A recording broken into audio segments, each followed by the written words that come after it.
Ciao a tutti, sono il vostro Ale.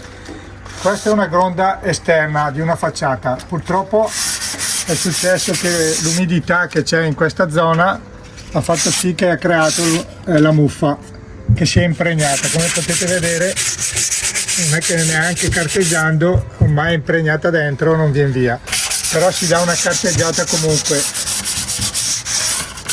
Carteggiata è una bella spolverata.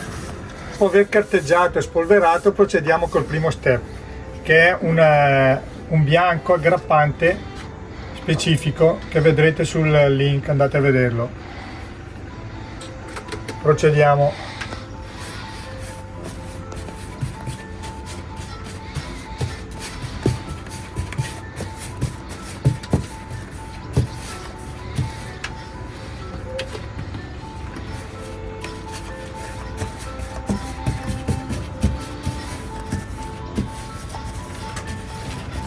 Ricordatevi, prima si fa l'interno e poi si fanno i pilastri. Come primer useremo Torno Acqua Primer Sigma, che è un primer acrilico all'acqua 100%, specifico per legno. Troverete anche qui il link in descrizione.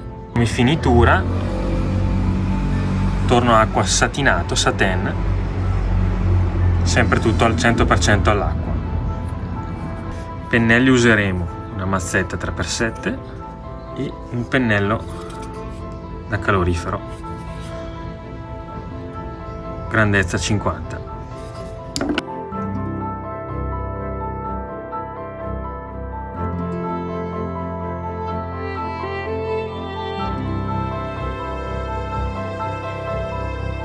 Dopo aver dato la prima mano, dopo 24 ore bello asciutto, come potete vedere, si può procedere alla seconda mano di smalto satinato.